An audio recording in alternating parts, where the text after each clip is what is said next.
Talk to Colin Liddell. Colin, how are you? Hey, Luke, can you hear me? I can, loud and clear. Good to talk to you, man. So is there anything about this Jean-Francois Gariepy story and his missing wife that catches your attention? Well, it is a kind of funny story. I think that JF strikes me as something of a fantasist. But then we have a case like the present case where somebody has actually gone missing. So has he crossed the line into turning his fantasy into kind of sick reality? Yeah. So when you live, far outside the mainstream, the more marginalized you are, then the more suspicious people are going to be of you. And so this is, part of the prize for deliberately flouting social mores that it just becomes increasingly disturbing to people. But let's talk about Japan briefly. Shinzo Abe was assassinated a few months ago, and there are a lot of revelations about the Unification Church that came out as a result. He was assassinated because of his ties with the Unification Church. Anything about that story that captured your attention? Yeah, I mean, I guess the thing that I noticed was that some people are actually quite religious. And when you don't actually have an established form of religion, then it sort of veers off into kind of weird cult-like groups. So Japan is actually quite a fertile place for cults to rise up. And it seems like the assassin really accomplished many of his plans because he brought attention to how the Unification Church has influenced Japanese politics. Is that fair? Yeah, I guess so. I mean, basically, he just wanted to hit the Moonies.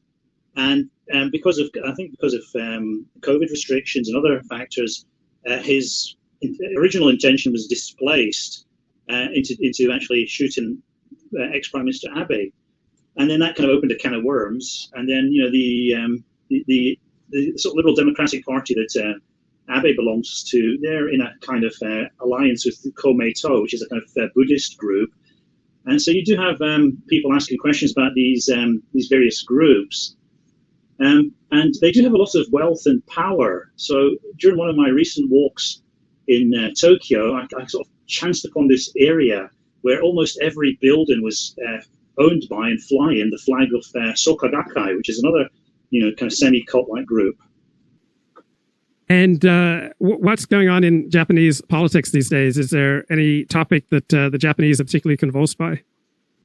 Well, there's the G7 thing recently. So, Japan's trying to stay at the top table, but also they're trying to kind of keep things smooth with the Chinese. And, they're also trying to kind of like de-risk their economy a lot. And the way in which they de-risk their economy seems to be to keep the value of the yen severely depressed. And so the yen is too low, according to a lot of people. And I think the reason they do that is because they want to kind of reshore a lot of their production that they had formerly outsourced to China. And do they seem to be going about these moves in an efficient way? Well, yeah, I think it's quite efficient because Japan is becoming a multicultural, Tokyo is becoming very much a multicultural society quite rapidly, I think, now. So part of this de-risk and reshoring kind of program is to bring in a lot of migrant labor. Whatever happened to that cult that set off, I think, sarin gas in Tokyo subway? Aum Shinrikyo changed their name, I think, to Aleph, something like that. And so I think they're still around. So some people are still members, but obviously with that amount of bad publicity, they're not doing nearly as well as Soka Gakkai or the Moonies. And then the Happy Science cult suffered a severe blow because their guru-like leader, he died, and he was just about, I think he was in his late 50s. What are the chances that Japan would rule a cult like the Moonies to be illegal and cannot carry on in Japan? I think they would base that upon what other countries do. So if the Moonies were banned in, say, America, then they would think that's a good precedent to follow. Let's do the same thing here. But, if the Moonies are operating in America, but, people are calling for a ban in Japan, that'd be a little bit harder to do unless they had a specific reason to do so. Do the Moonies have much of a media influence presence in Japan? Well, I'm not really sure. I think a lot of shadowy groups and vested interests have quite a strong influence on the Japanese economy, Japanese politics, and Japanese society. But it's all kind of relatively well managed. So, they try to avoid causing a problem because, Japan is what's known as a non-confrontational society. They don't really deal with confrontation in the same way that we do. I mean, we're used, Western societies are used to dealing with quite severe confrontation, and we found ways to kind of offset it in various ways. We tend to forgive people for past offences, and we use a lot of humour and so on. But I think there's a big move on at the moment in Western societies to polarize them, and I've noticed this recently with regard to the United Kingdom. Somebody is trying very, very hard to get British people all shouting and screaming at each other. And I think the coming weekend there should be some interesting developments. Right. Isn't there the equivalent of, what is it, Veterans Day, the equivalent in England that's also going to be marked by massive Palestinian protests? Yeah, in the capital city of London, there's the usual Remembrance Sunday thing that they have at the cenotaph, where all the old soldiers kind of dust off their medals and all the political leaders come and lay a wreath and so on. And you get these military bands playing somber music. And on the same day, there's going to be a big march. I'm not sure how big it's going to be yet, but it should be quite massive, from Hyde Park through London.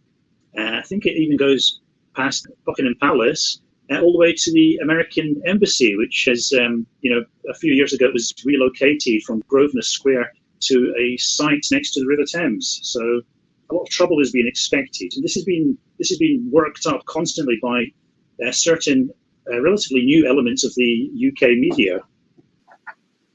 Yeah, the alt-right elements of UK media focused on this. Is that fair? Yeah, you've probably heard, some of your listeners have probably heard of GB News and groups like that, or another organisation called ARC. Well, it's actually run by the same people that run GB News. The Alliance for Responsible...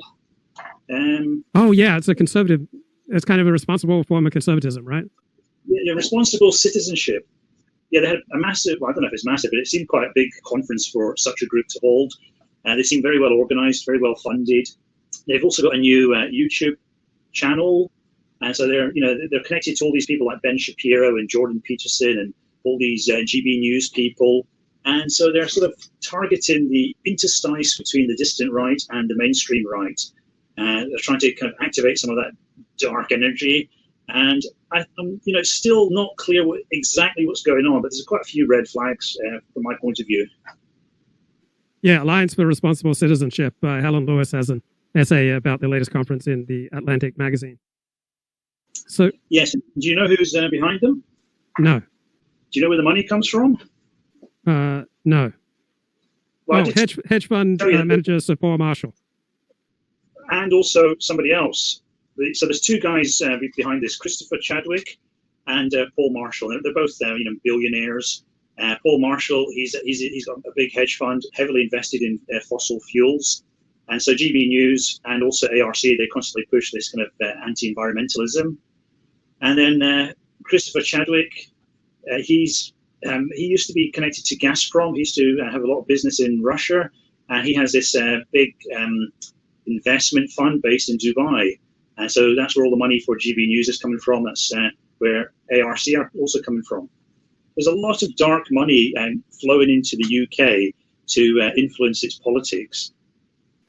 Yeah, I mean, there are a lot of Russian billionaires buying sports teams in the UK.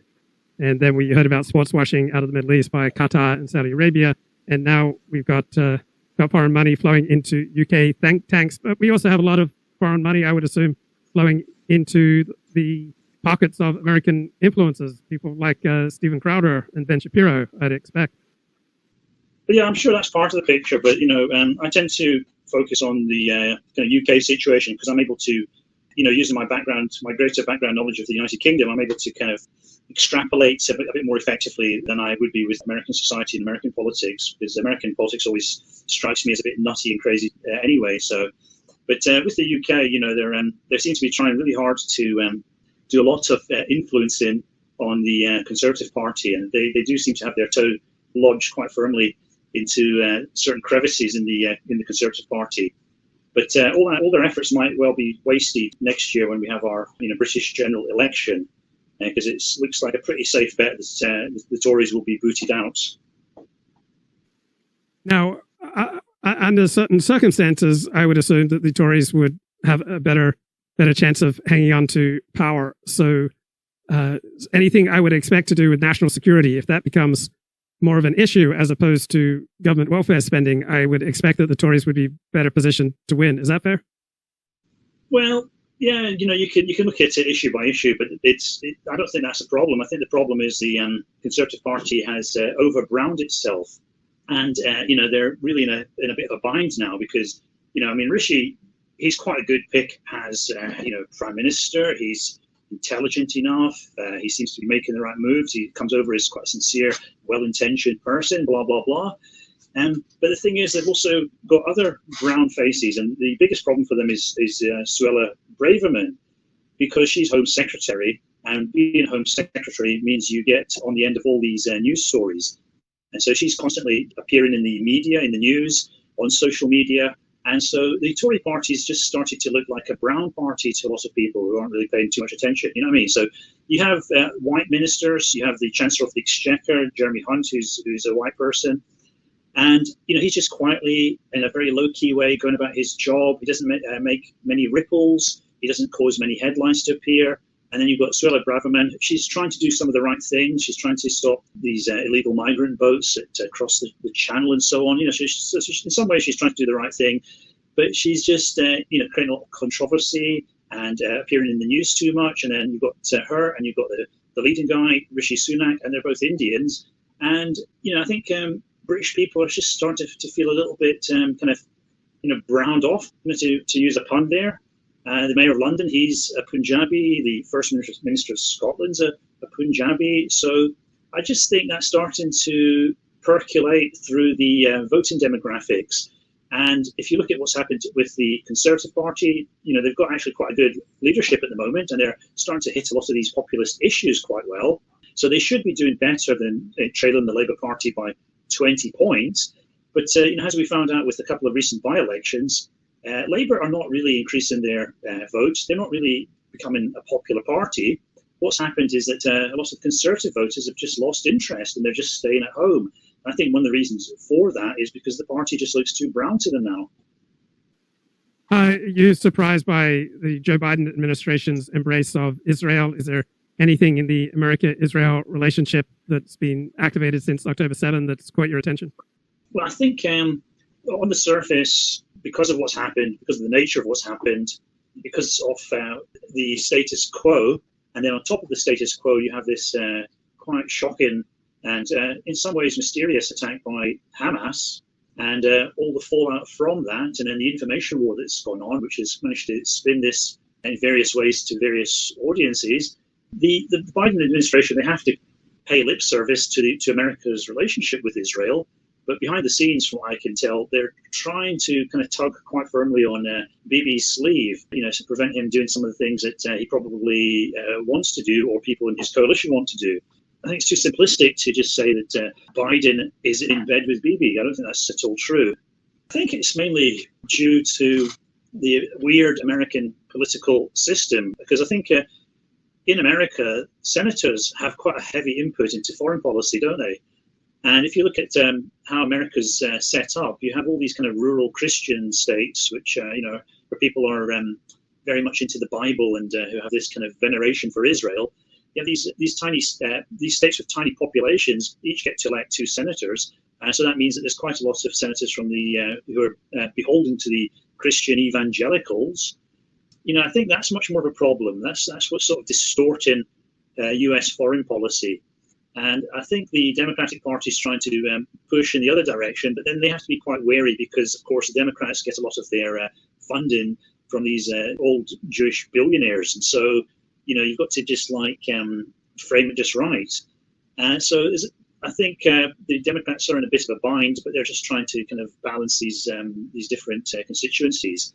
But America's relationship with Israel, I think it used to have some sort of strategic merit during the Cold War, but I don't think it has anymore. I think the time for the special relationship has ended. America should be thinking much more about the Muslim world and the Arab world, and having a good relationship with those countries and working in a much more positive way with those countries, because otherwise other powers like Russia, like China, will kind of come in there and preempt them and take over and influence those countries much more.